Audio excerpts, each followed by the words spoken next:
Muy buenos días.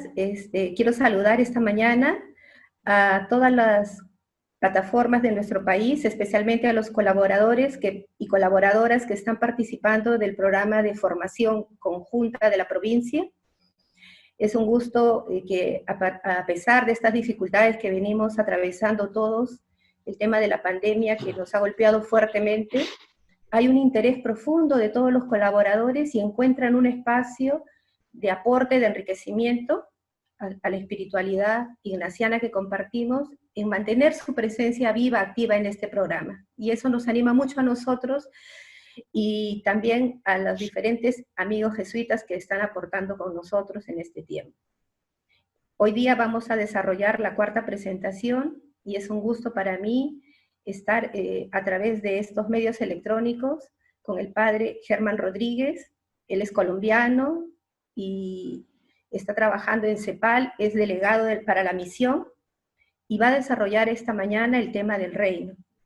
Entonces, Germán, muy buenos días, gracias por estar con nosotros, por hacer un alto a tus obligaciones y compartir con toda la provincia este tema tan importante. Tú sabes que estamos desarrollando este año la primera preferencia apostólica universal, que es los ejercicios espirituales. Y te dejo para que tú desarrolles el tema que por el cual te hemos convocado, el reino. Gracias y adelante. Bueno, Becky, muchas gracias y un gusto saludarlos a todos y a todas. Yo voy a hacer una primera presentación de una oración que preparamos hace algunos años, pues como para entrar en la dinámica del llamamiento del Rey temporal que ayuda a contemplar la vida del Rey eternal. Y en segundo lugar, eso durará más o menos 8 minutos, no sé, 8 o 10 minutos, no se vayan a asustar, simplemente, digamos, vivan el momento como de reflexión, de oración, de contemplación que se propone allí. Y enseguida hago una presentación ya más, digamos, desarrollada en torno como a 5 puntos. El primero, una introducción, después un contexto histórico breve, luego el fin que pretende el ejercicio del reino, la estructura del ejercicio y algunas sugerencias para la oración. Y ahí están las preguntas. Voy a proponer más de 2 preguntas y ustedes escogen alguna de esas preguntas para compartir o para desarrollar. Entonces los dejo en primer lugar con la oración. Voy a compartir pantalla, un segundito, y enseguida les pongo. Muy bien.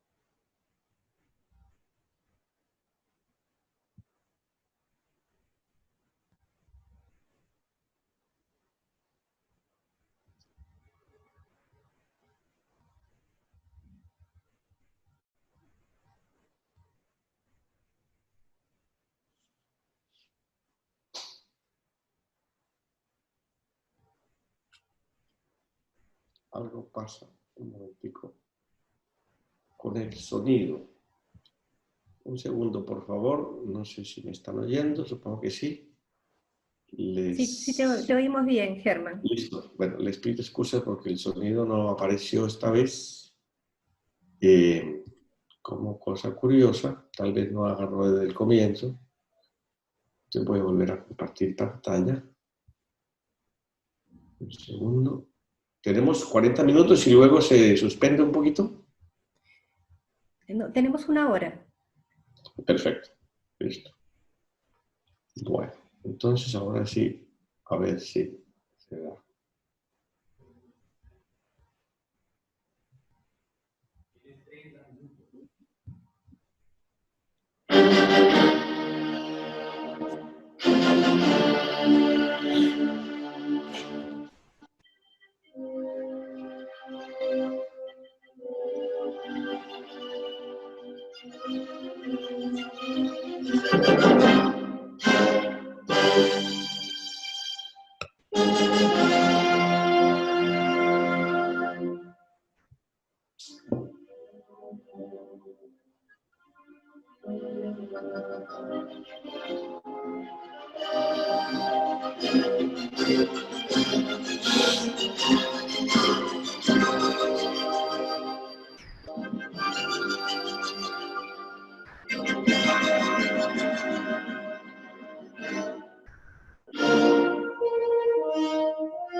Bueno, como ustedes ven, esta primera presentación también la vamos a enviar al grupo para que puedan pues, compartirla, hacerla, divulgarla, utilizarla en sus reuniones.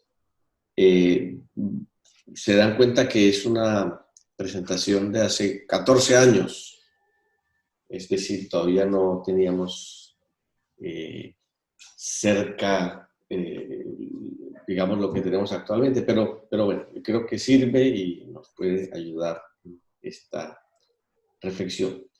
En un segundo momento, entonces voy a entrar en la presentación correspondiente a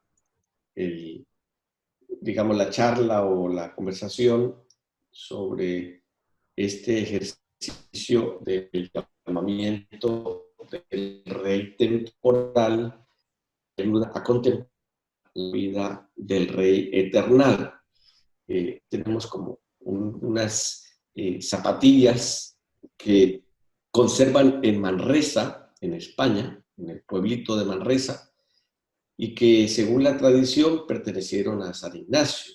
O sea, con esas zapatillas, a lo mejor salió de su tierra y anduvo los caminos que lo llevaron desde la parte norte del país, España, hasta cerca de Barcelona para embarcarse hacia Roma en su primer viaje, que, digamos, hizo que parara durante un buen tiempo allí en esa población de Manresa para visitar el santuario cercano de Montserrat y para tener un año de oración y plegaria. Pero este es como señal de ese camino que San Ignacio hizo de seguimiento del Señor.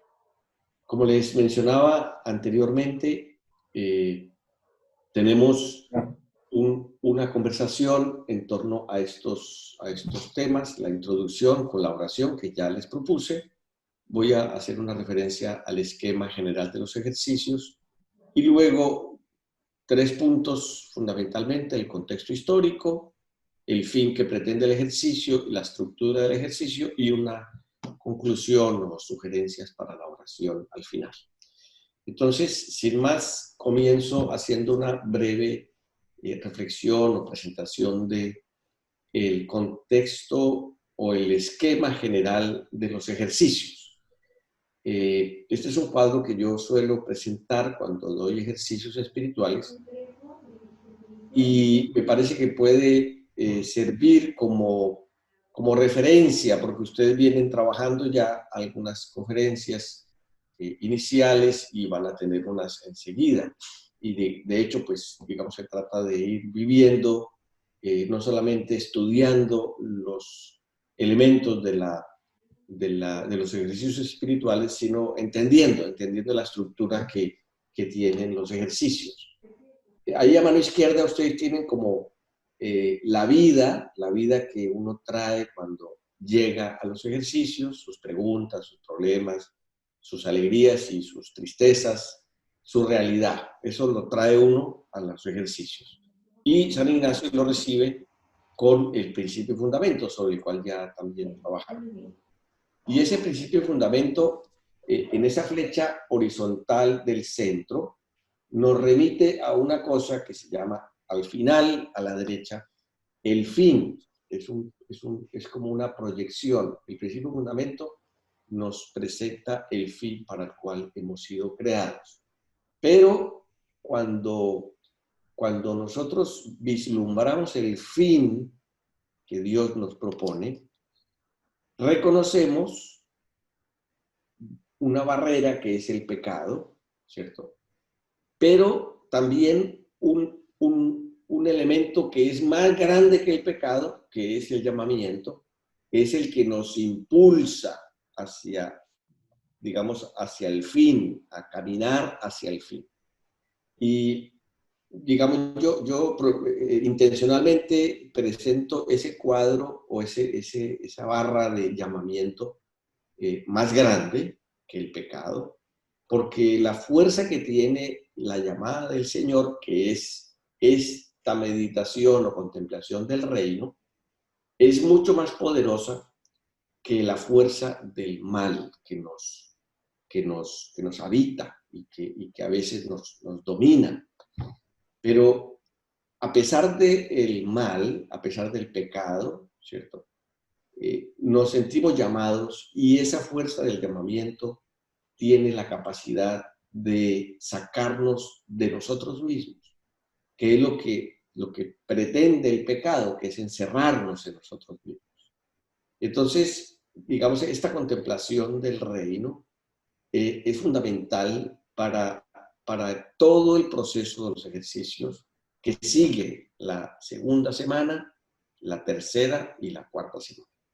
Ahí de manera muy esquemática, ustedes ven en la parte de arriba encarnación, nacimiento y vida oculta, en la parte de abajo la vida pública y esas dos meditaciones particulares de San Ignacio que son las banderas. Ahí nos faltaría un poco en el medio, antes de la resurrección o la cruz, nos faltaría la elección, nos faltaría la toma de decisiones respecto de nuestra vida.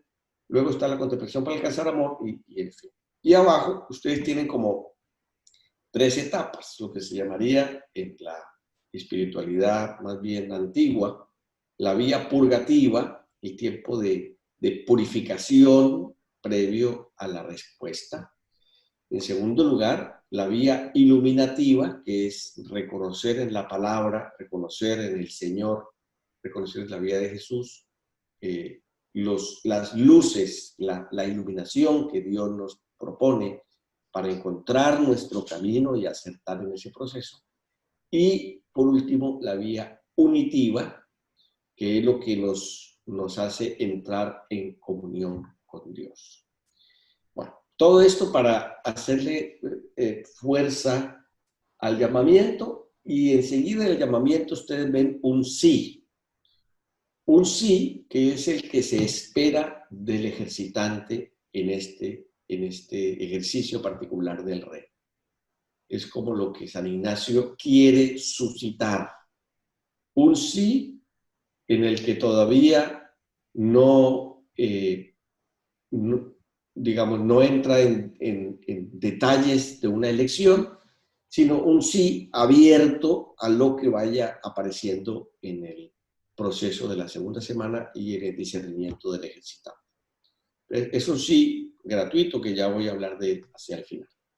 Bueno, dicho esto, que es como una especie de visión general de los ejercicios, coloco de nuevo el índice, voy a referirme al contexto histórico, 2 elementos muy sencillos. Pues, el primero es tener en cuenta que San Ignacio o Íñigo López de Loyola, a partir de su proceso de conversión, comenzó a vivir las situaciones y los acontecimientos y las personas de una manera diferente a como las venía viendo antes de su conversión, ¿cierto? Antes de su conversión, él tenía una visión, digamos así, caballeresca, que tampoco perdió del todo, pero era una visión de una persona que había estado siempre al servicio de la corte y que su familia se preciaba de haber sido acogida como colaboradora en la vida, digamos, doméstica de algunas de esas familias de la nobleza en España. De manera que cuando San Ignacio de pequeño rezaba, venga a nosotros tu reino, tenía una imagen muy clara de lo que era un rey, de lo que era un reinado, de lo que era el reinado que tenía a su alcance en sus relaciones cotidianas. Eso es muy importante tener en cuenta. Esto es una cita, como las 2 siguientes, del padre Alberto Gutiérrez Jaramillo, que murió el año pasado, y que fue un gran profesor de historia en nuestra Universidad Javeriana de Bogotá. Y esto fue una conferencia que tuvo en uno de los simposios de ejercicios en los que participó, por cierto, Javier Uriarte, en el 2006 precisamente, y el padre Alberto Gutiérrez hacía como una presentación amplia del contexto histórico que vivía Ignacio en esa época y cómo entender estas, digamos, coordenadas de lo que es un reino, de lo que es el reino, de lo que es el reinado de Dios, que fue como lo que apareció como después de la conversión. Pero no olvidar que San Ignacio tenía una mirada, una visión del reino. En segundo lugar, el tiempo en el que nació Ignacio y en el que transcurrió su niñez y juventud, que si no recordamos mal, es los comienzos del siglo XVI, o sea, está recién descubierto el continente americano, que todavía ni sabían que era el continente americano. Ustedes un mapa de lo que se supone que era América para ellos, ¿cierto? Conocían un poco el África, conocían Europa ciertamente, y estaban también bien yendo y teniendo expediciones hacia el oriente, a la India, al Japón, Pero de América lo que tenían fundamentalmente era como una especie, o sea, ahí hay unas islas y hay como unos territorios ahí que todavía no tenían muy claramente su dimensión. Entonces, ese es como el contexto cultural en el que San Ignacio hace esta reflexión, esta contemplación, este ejercicio del rey temporal. En tercer lugar, es importante tener en cuenta que aunque el régimen, digamos, feudal estaba en crisis en ese tránsito entre la Edad Media y la Edad Moderna, que es donde cabalga la vida de San Ignacio, fundamentalmente había una estructura, ¿cierto?, de subordinación, eh, digamos que era muy clara para todo el mundo y que para ellos era como evidente, ¿no? Y aquí aparecen los reyes al lado del Papa, pero en realidad para algunos eran los reyes, debajo los príncipes, debajo condes, duques, más bien duques, condes, el pueblo, no había, ahí no había más, ¿no? La nobleza y el pueblo. Y en la parte, digamos, superior de la pirámide estarían los príncipes, los reyes. En un momento determinado, un emperador, digamos, que tenía un control sobre un territorio más amplio, un imperio, ¿cierto? Y por encima del emperador estaba para muchos el Papa como representante de Dios en la tierra. Entonces era como una estructura vertical, piramidal, en la que había una, digamos, clasificación muy precisa de los estratos sociales que todavía hoy, en cierto modo, pervive en medio de nosotros, ¿cierto? Entonces ese es un lenguaje, el del reinado, el de los reyes, los príncipes, es un lenguaje en el que San Ignacio estaba inserto. Y hay un elemento que el padre Alberto Gutiérrez señalaba en su conferencia, y es que durante la niñez de San Ignacio se produjo la novedad de que los muy católicos reyes don Fernando y doña Isabel rechazaron el llamarse vasallos del Papa Alejandro VI. También tenían sus diferencias políticas, no solamente religiosas y espirituales, con este Papa Borgia, sino que también, digamos, querían mantener un control sobre el recientemente descubierto continente americano. Entonces se mantuvieron como los reyes de Castilla y de Aragón y como súbditos del Papa en lo espiritual, pero no en lo material ni en lo político. Entonces, digamos que fue como un rompimiento de esa estructura en la que el Papa tenía un control no solamente espiritual del mundo, sino también político y material.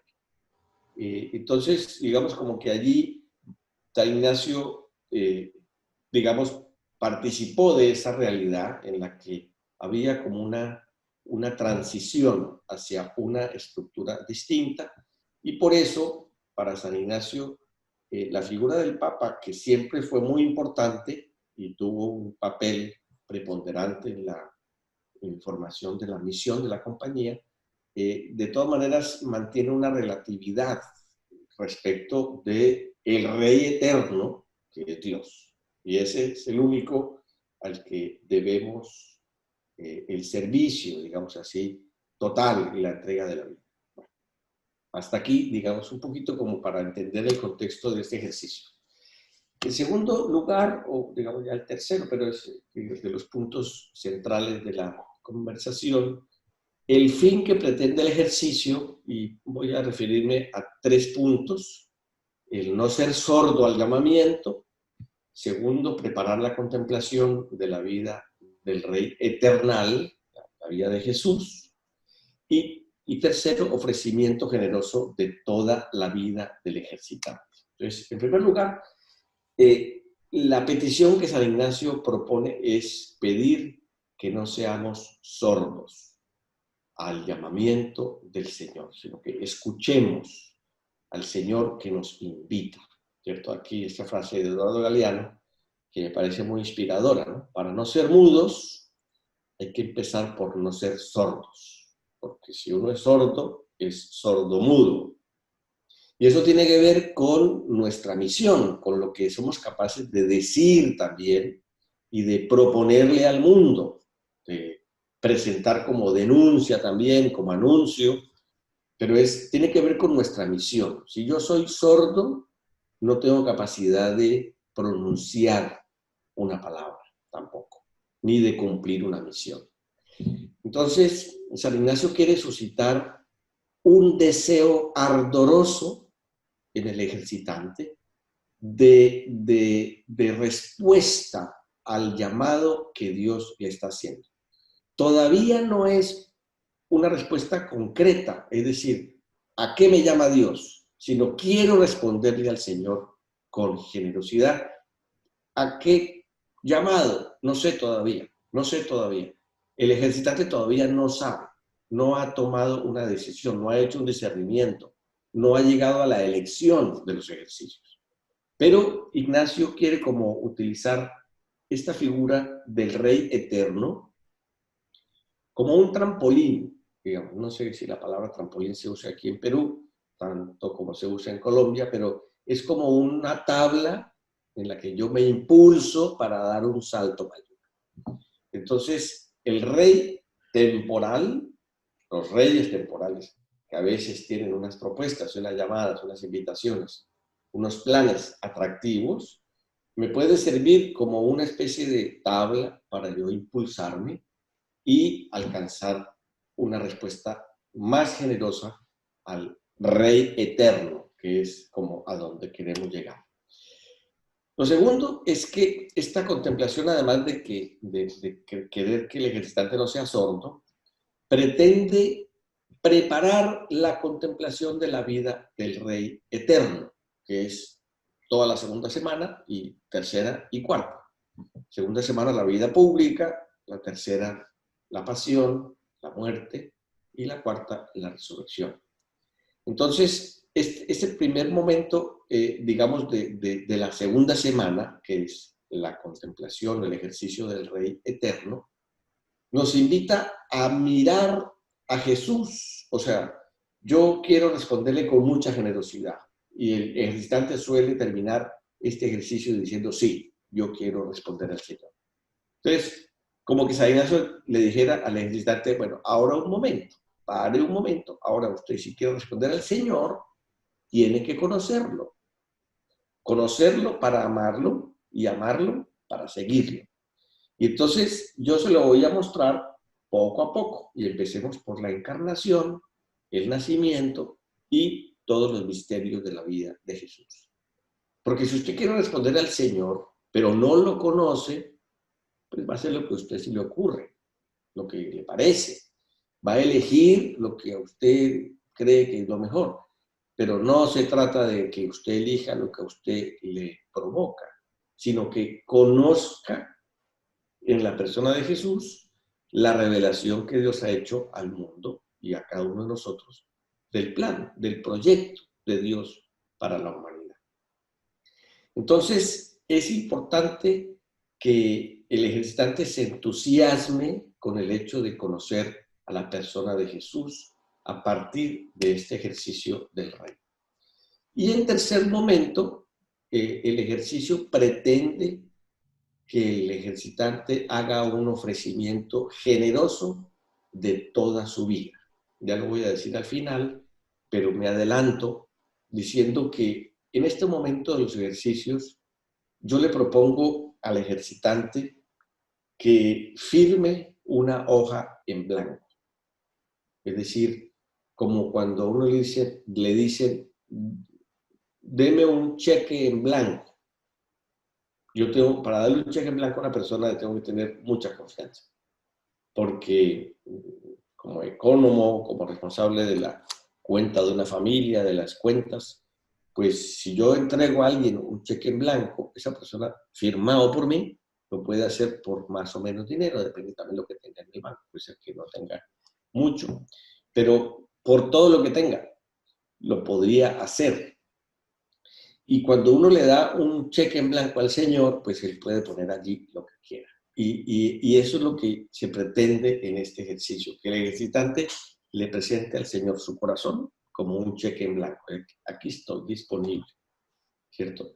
Esto que dice Karl Rahner y que cito yo aquí, la posición introductoria de la meditación del reino implica que no se haga en ella la elección. Ahí no se hace la elección. Lo que hay que proponerse aquí es la disposición incondicional de elección. San Ignacio hace que el ejercitante se ofrezca al Señor con auténtica consagración y explícita oblación. Ya lo veíamos en la oración. De suerte que en las meditaciones siguientes, el Señor Jesús, con el ejemplo de su vida y el peculiar impulso del Espíritu, le comunique al ejercitante lo que debe elegir. Ese ya es otro momento de esta experiencia de ejercicios.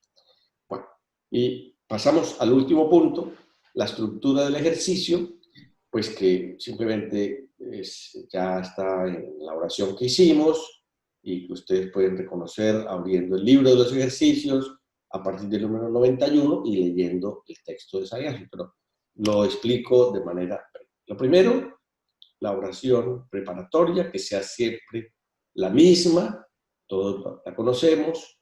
A veces yo recomiendo que, bueno, no repetir simplemente a San Ignacio, sino hacer mi propia oración preparatoria y mantenerme fiel en repetir una misma oración preparatoria siempre.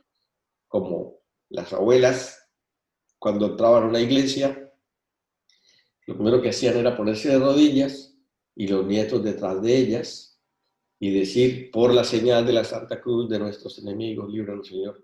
Esa es como la oración preparatoria de las abuelas. Esa era su oración preparatoria, pero digamos, la oración preparatoria tiene la gracia de que cuando yo la digo y la repito, y la repito, y la repito, y la repito, adquiere como una fuerza, una capacidad de ponerme en comunicación con Dios y una comunicación de disponibilidad.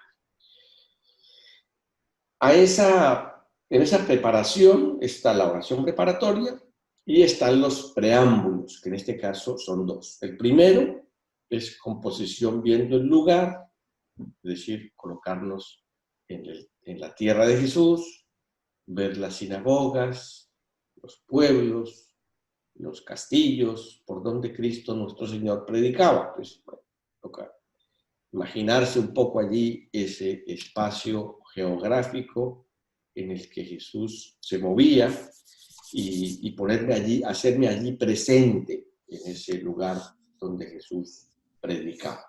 Y el segundo preámbulo, ya hemos hablado de él, pedir gracia a Dios nuestro Señor para que no sea sordo a su llamamiento, sino presto, rápido, generoso y diligente para cumplir su santísima voluntad. Esos son el primer elemento, digamos, de la estructura del ejercicio, la preparación. El segundo elemento es una primera parte del ejercicio en la que aparece un rey, un líder, diríamos, una llamada, una misión, un proyecto y una respuesta. Tres elementos, 3 puntos. La primera parte, 3 puntos. Un rey, primer punto, poner delante un rey elegido de la mano de Dios, a quien hacen reverencia y obedecen todos los príncipes y todos los hombres cristianos. Aquí yo pongo pues 3 imágenes de líderes, más bien contemporáneos, Gandhi un poquito más antiguo, Nelson Mandela con esa fuerza moral de un hombre íntegro que logró vencer el mal del racismo, la discriminación, el apartheid en un país dividido, y Rigoberta Menchú, una lideresa guatemalteca de gran impacto en ese país y con una capacidad de lucha impresionante. En ese, el rey, el llamamiento y la respuesta, está el llamamiento, ese rey que invita a conquistar a todos los infieles, todas las tierras de infieles, y que dice: el que quiera venir conmigo debe estar contento de comer como yo, de beber y así de vestir. Asimismo que de trabajar conmigo en el día y vigilar en la noche. De manera que, así como tiene parte en el trabajo, tenga parte en la victoria. Bueno, ahí pongo otra imagen de una persona que lidera o lideró en un momento grupos de religiosas, la Madre Teresa, que lo pongo sobre todo por eso de vestir como yo, de trabajar como yo, de vigilar en la noche y trabajar durante el día. Y en tercer lugar, el rey, el llamado y la respuesta, aparece considerar cómo deben responder los buenos súbditos a un rey tan generoso, esa es la traducción de la palabra liberal, y tan humano. Y por consiguiente, si alguno no aceptara la petición de ese rey, sería considerado como un perverso caballero. Bueno, y ahí tenemos esa imagen de Martin Luther King en una manifestación en Washington, si no parece mal, con una multitud extraordinaria de personas y como que uno dice, bueno, ¿cómo no responder a una invitación tan generosa? Esa es la primera parte del ejercicio. Después de la preparación, la primera parte. Y la segunda parte, dice San Ignacio, el número 95, consiste en aplicar el ejemplo del rey temporal a Cristo nuestro Señor conforme a los 3 puntos dichos, aunque modifica un poquito el orden de los puntos. Pero bueno, ahí aparecen pues los líderes y como lo que San Ignacio quiere es que volquemos la mirada sobre Jesús, que es el Rey eterno. Ese es el que nos llama ahora a responder. Y entonces aparecen 3 puntos en esta segunda parte. En la primera parte, me vuelvo un momentico, era el que llama, el llamado y la respuesta. En esta segunda parte es Jesús y su llamado, o sea, el que llama y el llamado. El segundo punto es la respuesta y el tercer punto es la oblación, que es la que propone San Ignacio para los ejercitantes. Bueno, aquí aparece pues tanto el Rey Eterno, una descripción del Rey Eterno, y el proyecto al cual nos invita, ¿sí? Y también invitándonos a que así como queremos seguirlo y trabajar con él, participaremos de su victoria. El segundo punto, cómo los que tengan juicio y razón responderán con sus personas y su trabajo y ofrecerán todo lo que son. Y el tercer punto, esa oblación que San Ignacio invita a que hagamos en este momento de los ejercicios, presentando toda nuestra vida para el servicio de Dios. La respuesta generosa. Y allí está el texto de la respuesta que ya apareció en la oración inicial, que no voy a detenerme en una lectura. Pero me vino a la mente esa estrofa de Fito Páez, un compositor argentino, que tiene una canción muy linda que dice así: ¿quién dijo que todo está perdido? Yo vengo a ofrecer mi corazón. Cuando pensamos que todo está perdido y que ya no hay salida, que ya no hay posibilidades de... Bueno, todavía lo único que queda es mi corazón, que es lo que yo puedo venir a ofrecer. Y creo que esa es como una invitación a la generosidad. Sugerencias para la oración y vamos terminando. En primer lugar, unos textos del Antiguo Testamento. Son 5 textos de llamados, nada desconocido. El primero, Abraham. Lo que destaco yo es que Abraham tenía 75 años cuando Dios lo llamó y respondió, o sea que con una edad madura, con bastantes años, hoy no lo hubieran dejado salir con con el COVID-19. Lo tendrían encerrado a Abraham. Sin embargo, Abraham salió y se fue a seguir.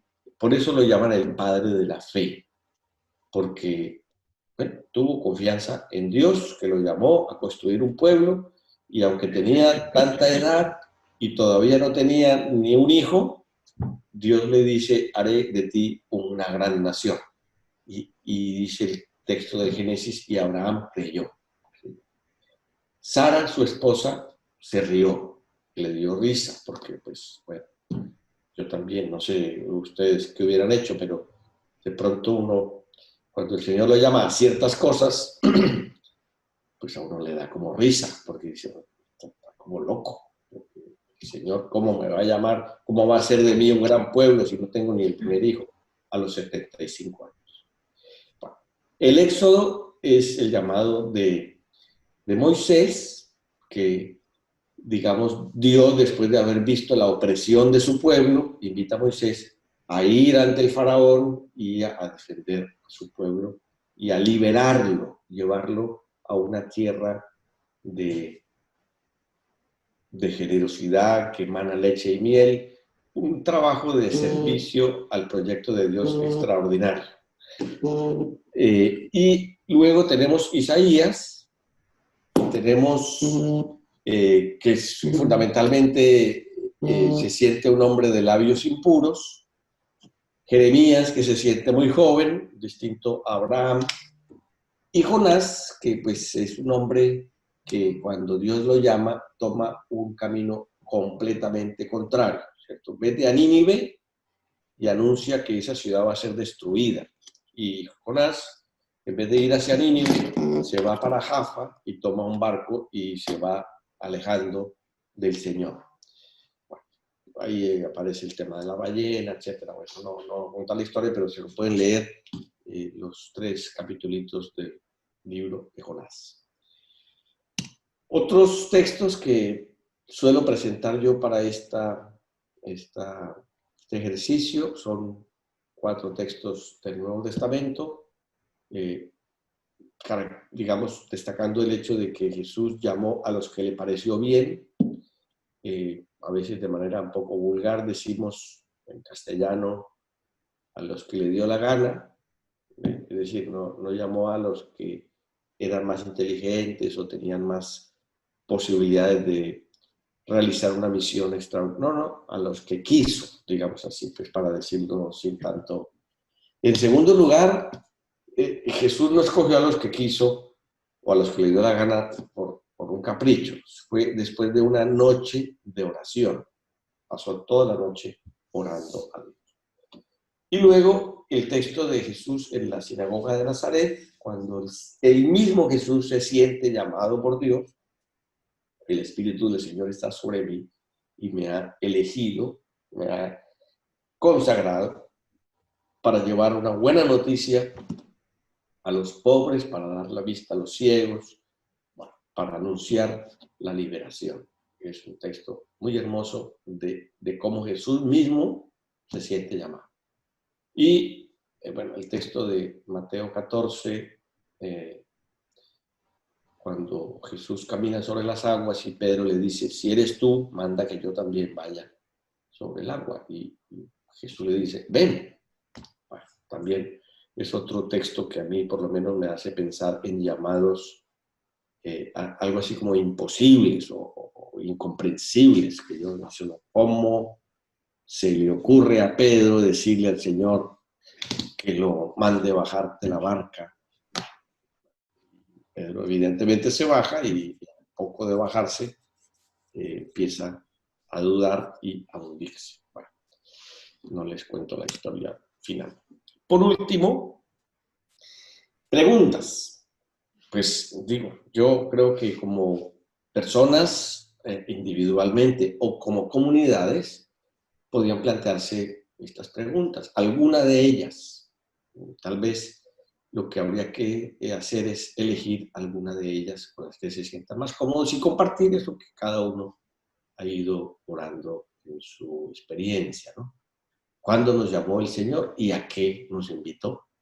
A mí que a mí a qué me llamó el Señor, cuándo me llamó y cómo fue mi historia vocacional, laical, religiosa, para los jesuitas, para los que están en las CBX, para los que están en un grupo de trabajo juvenil, etcétera. Bueno, para todos los que están participando de este proyecto de formación conjunta, bueno, ¿a qué lo llamó el Señor y cuándo? Segundo, ¿qué llamada nos ha hecho el Señor en este último tiempo? Uno podía mirar este tiempo de la pandemia, este tiempo de cuarentena, cuáles son los llamados que nos ha hecho el Señor, que nos sigue haciendo el Señor, en dónde nos está poniendo el Señor en este momento la invitación fundamental, el llamado fundamental. Y luego, cómo estamos respondiendo a estas invitaciones del Señor, las que son recientes. A veces, por ejemplo, dicen, bueno, el llamado del Señor último que tengo es que un familiar tiene una enfermedad o que yo mismo he descubierto o me han dicho que tengo un mal específico. Soy llamado del Señor, situaciones. Luego, preguntarse si somos conscientes de los costos que tiene la respuesta al Señor, si nos sentimos animados por Dios a recuperar el tiempo perdido y a reordenar nuestra vida en un seguimiento más estrecho de Jesús. Si comenzamos a sentir a Jesús como nuestro Salvador y Liberador. Luego, yo propongo como dos tareas, más que preguntas, que alguno puede también hacerla. Una es escribir un ofrecimiento con nuestras propias palabras. Pongo un ejemplo allí de un ofrecimiento de Juan 23, que se puede buscar en internet. Yo lo tenía completo, pero si lo pongo aquí completo queda muy largo. Pero es un ofrecimiento que escribió Juan 23 cuando Angelo Roncalli, el nombre suyo de pila, como decimos, tenía 19 años, estaba en el seminario, hizo los ejercicios de mes en el seminario diocesano y escribió un ofrecimiento en esta meditación del Rey Eterno. Y está en su libro del Diario del Alma, de Juan 23. Se puede buscar, pero independientemente de eso, escribir nuestro propio ofrecimiento. Y por último, firmar una hoja en blanco para que en los próximos días o en el proceso de los ejercicios que vamos haciendo en nuestra oración, pues el Señor nos diga qué es lo que quiere que hagamos, pero ya le dijimos que sí. No sé todavía qué me pide, pero ya le dije que sí. O sea, ya le firmo por adelantado. Eso realmente es un acto de, digamos, de generosidad, ¿cierto? De heroísmo, a veces también de responsabilidad. Uno no sabe si va a poder o no, pero es un poco esa la invitación. Este es el pequeño texto de Juan 23 que traigo. Como digo, el texto es más larguito, pero no mucho, pues es una página, media página. Tú me invitas a luchar en tus batallas y yo no pierdo un minuto de tiempo. Con el entusiasmo que me dan mis 20 años y tu gracia, me inscribo animoso en las filas de tus voluntarios. Me consagro a tu servicio para la vida y para la muerte. Juan 23. Y una oración de un más o menos conocido escritor, poeta vasco, Patxi Loidi. También es una parte, yo creo que en internet de pronto se puede encontrar el texto completo, pero me gusta mucho esa expresión de mi corazón está contigo, Padre, mi corazón está contigo, mi cabeza piensa en ti, mis manos estrechan tus manos. Esa es como digamos, como el deseo que tiene San Ignacio de que respondamos a esta invitación. Bueno, todo esto hace parte del ejercicio de la contemplación. Se fue la señal. Quería hacer simplemente una presentación final. Este ejercicio hace parte de la experiencia de los ejercicios espirituales. Ustedes se están preparando para trabajar en distintas obras, ¿cierto? En distintos proyectos. Y lo que nos parece importante es como tener en cuenta la necesidad de formarnos digamos, en la comprensión de la experiencia de ejercicios como el instrumento privilegiado de estas preferencias apostólicas universales, con el cual podemos ayudar a otras personas a encontrar el camino hacia Dios.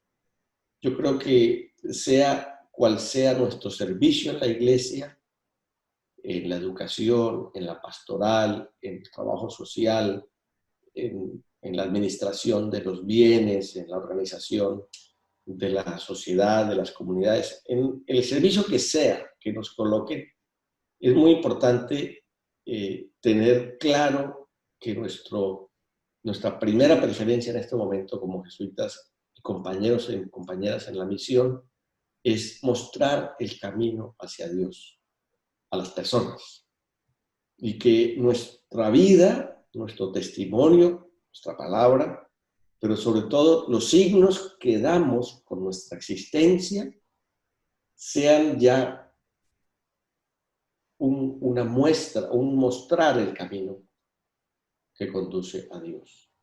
Y para eso los ejercicios, para eso el discernimiento, y para eso pues este llamado que el Señor nos hace a través de la meditación, de la contemplación del Rey Eterno. Pues vuelvo al título de ese ejercicio, ¿cierto? El llamamiento del Rey temporal, de los reyes de este mundo, de los líderes de este mundo, nos ayudan a contemplar la vida del Rey Eterno. Que todos tengan éxito en su trabajo. Creo que vamos terminando el tiempo, si no estoy mal, completamos ya 1 hora, por lo menos. Sí. Muchísimas Germán, gracias.